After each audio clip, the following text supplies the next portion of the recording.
அவன் இருப்பான். இவன் பார்த்தா டூலர் ஜல்லுன்னு போவான். நம்மளால நல்லா சட்டை கஞ்சி சட்டை மாதிரி மடிச்சு விட்டு தேய்ச்சி போட்டு போகிறான். இவனுடைய உடை, இவனுடைய பொருளாதார வலிமை, அதே மாதிரி வந்து இதெல்லாம் அவன்கிட்ட பார்க்கும் பொழுது அவனால் வந்து ஜீர்ணிக்க முடியலை. என்னடா நம்மளால கீழானவன் இப்படி டூலரில் போகிறேன், வந்து நீ இப்படி இருக்காதா, நீ எனக்கு நிகரானவன் இல்லை அப்படின்ற கான்செப்டில் தான் இதை சனாதனம் சொல்லுது. இந்த சனாதனத்தை வந்து குறிப்பாக வந்து இன்னைக்கு தேவேந்திர வேளாளர் மக்கள் மத்தியிலே வந்து பட்டியல் வெளியேற்றம் என்று பேசக்கூடியவர்கள், பட்டியல் வெளியேற்றம் தான் சரியான தீர்வு என்று பேசக்கூடியவர்கள், தேவேந்திர குல வேளாளர் என்று வந்து எங்களை அழைக்க வேண்டும் என்று சொன்னவர்கள் இந்த மக்கள் படுகொலை செய்யும் போது என்ன செய்து கொண்டிருக்கிறார்கள்? வேடிக்கை பார்த்து கொண்டிருக்கிறார்களா? அப்போ அந்த சனாதனத்தை ஆதரிப்பது பிஜேபி. அந்த பிஜேபியை யார் இன்றைக்கு ஆதரித்துக் கொண்டிருக்கிறார்கள்? யார் ஆதரிக்க கூடாது? இந்த கேள்வி இந்த இடத்துல நான் கேட்க விரும்புகிறேன். சனாதனத்தை ஆதரித்து செயல்படுவது பிஜேபி அரசு.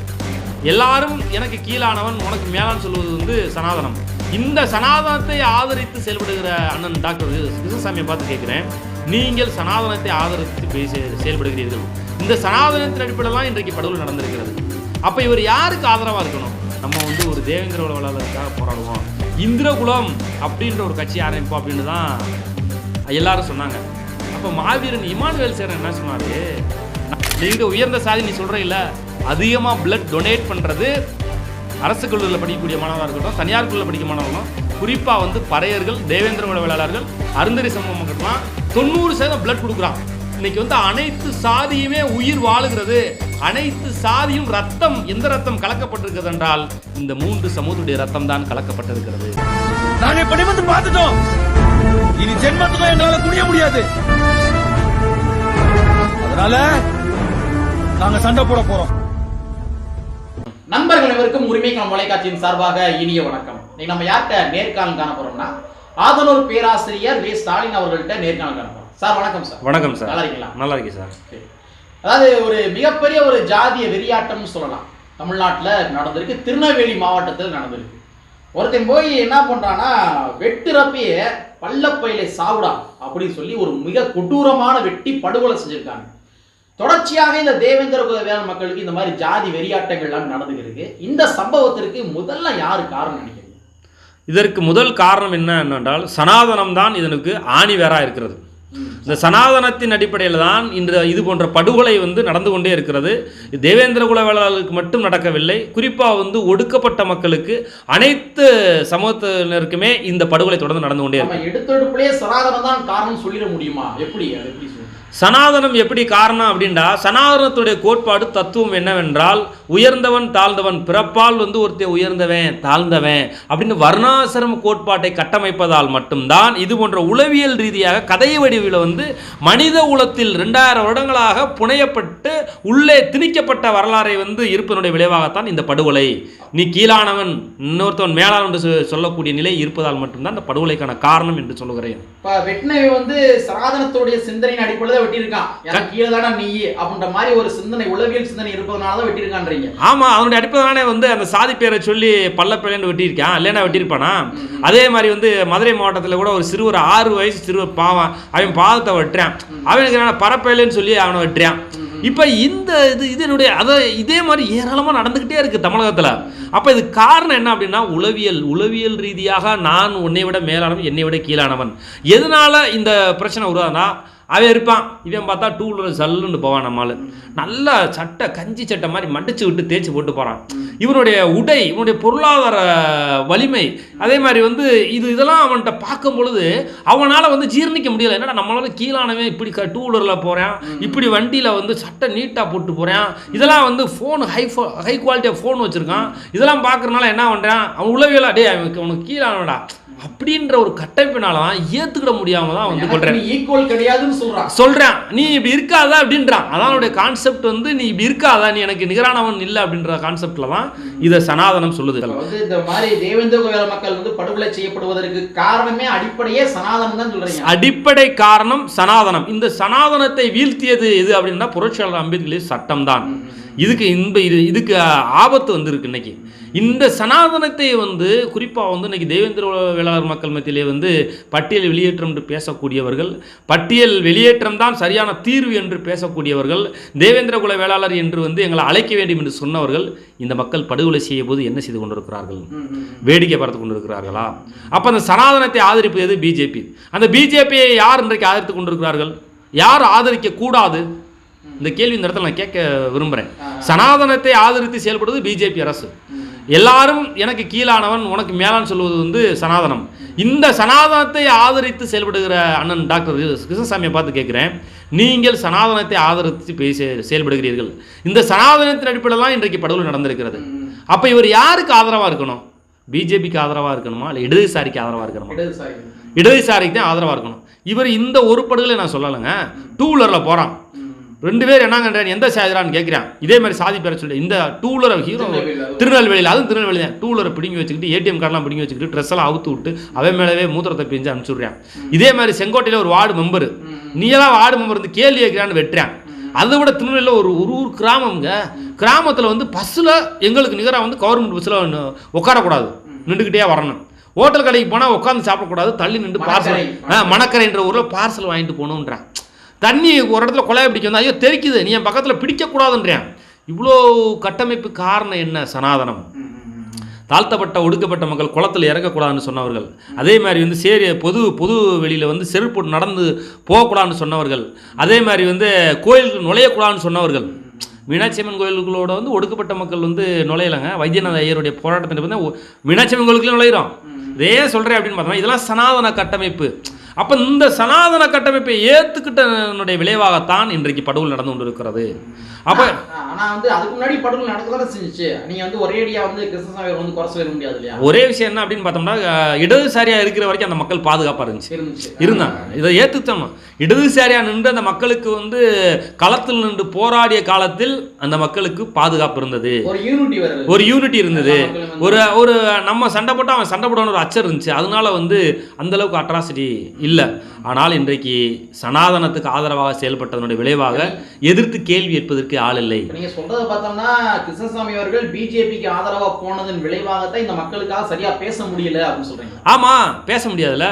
அப்படி பேசிட்டு அவர் வந்து சாதி தலைவர் ஆயிடுவார்ல. அவர் வந்து பேசுகிற எப்படின்னு பார்த்தோம்னா தேவரும் தேவேந்திரன் ஒன்று அப்படின்ற மாதிரி பேசுகிறாரு. ஆனால் அவங்க சொல்ல மாட்டாங்களே, அந்த தலைவர்கள் சொல்லணும்ல. அந்த முக்குளத்துவ சமுதாயத்தில் இருக்கக்கூடிய தலைவர்கள் வந்து தேவரும் தேவேந்திரர் ஒன்றுன்னு சொல்லக்கூடிய ஆட்கள் யாரும் இல்லைல்ல. அப்படியே அந்த சொல்லக்கூடிய ஆட்கள் இருந்தாலும் கூட அவை முன்னாடி லட்சக்கணக்கான மக்கள் இல்லையே. 2 பேரை வைத்துக்கொண்டு 2 பேர் 3 பேரை வைத்துக்கொண்டு தேவரும் தேவேந்திரர் ஒன்றுன்னு சொல்லக்கூடிய தலைவரை வச்சு எப்படி நம்புவாங்க? இப்போ லட்சக்கணக்கான மக்கள் அந்த தேவர் சமுதாயத்திலிருந்து திரளக்கூடிய ஒரு தலைவர் இருந்திருந்தால் அவர் சொல்லுகிற பொழுது பக்குவப்படுவதற்கு வாய்ப்பு இருக்கிறது. அப்படி தலைவர்கள் அங்கே இல்லை, அதான் பிரச்சனை.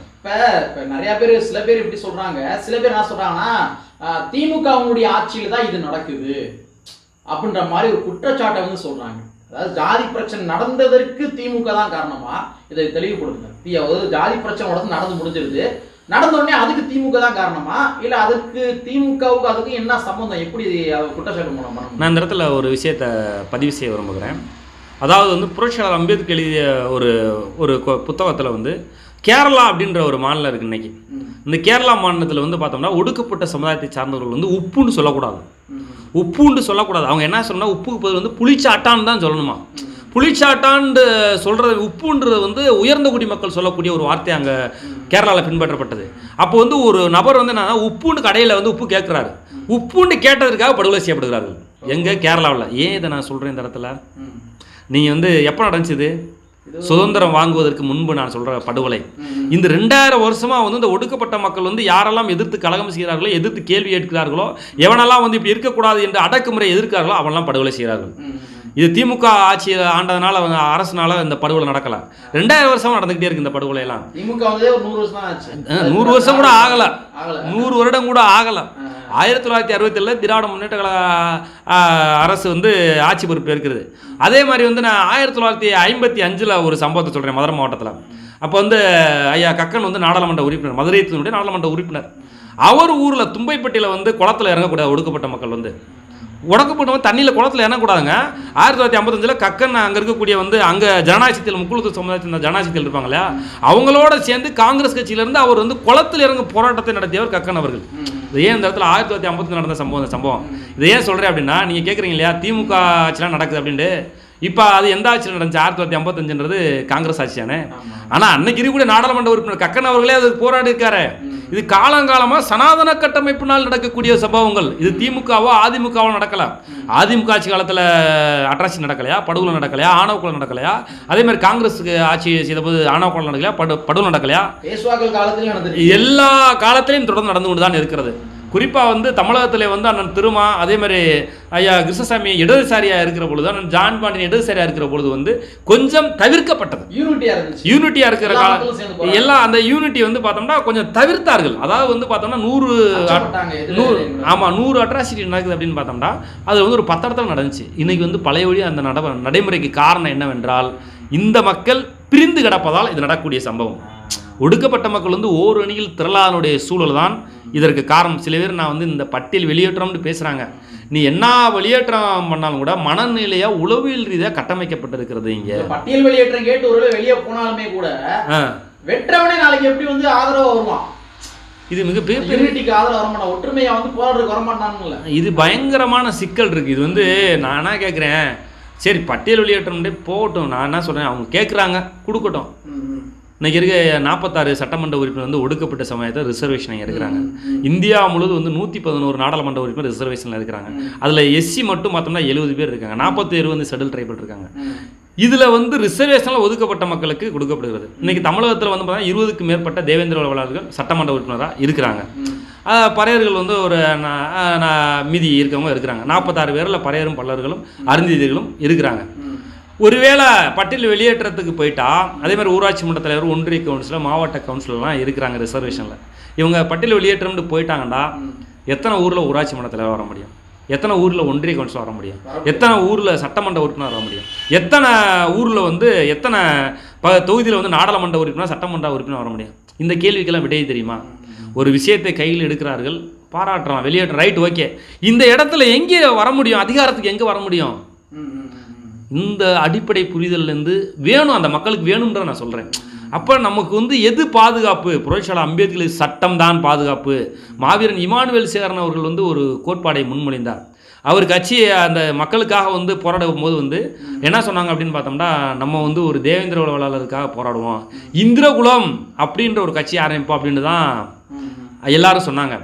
அப்போ மாவீரன் இமானுவேல் சேகரன் என்ன சொன்னார், நம்ம வந்து ஒடுக்கப்பட்ட மக்களுடைய விடுதலைக்காக போராடணுமே தவிர ஒரு சாதிக்காக போராடக்கூடாது அப்படின்ற கருத்தை ஆணித்தரமாக வந்து அன்னைக்கே பதிவு செஞ்சிருக்காங்க மாவீரன் இமானுவேல் சேகரன் அவர்கள். வந்து எதிரி சனாதனத்தை எதிர்த்தவருங்க. இவங்க வந்து ஒரு சாதியை அப்படி இல்லை, பறையர்களாக இருக்கட்டும், அன்னைக்கு பல்லர்களாக இருக்கட்டும், அருந்தியாக இருக்கட்டும், எல்லா பேருடைய விடுதலைக்காக நம்ம போராடணும் அப்படின்னு சொன்னவர் வந்து ஒடுக்கப்பட்ட மக்களுடைய விடுதலை முக்கியம் சொன்னவர் மாவீரன் இமானுவேல் சேகரன். அவர் அப்படி இந்த மாதிரி சொன்னதுக்கு காரணம் வந்து ஒரு மெஜாரிட்டி அப்படிதான் இருக்கும், நமக்கான உரிமையை கேட்க முடியும். ஆமாம், மெஜாரிட்டியான பீப்புள் இருக்கும்போது ஓட் பேங்காக மாறும்போது உன்னை வந்து தவிர்த்து விட்டு போக முடியாதுல்ல. நீ வந்து அல்லு சில்லறையாக இருக்கும்போது வந்து ஈஸியாக வந்து நெக்லெக்ட் பண்ணிட முடியும்ல.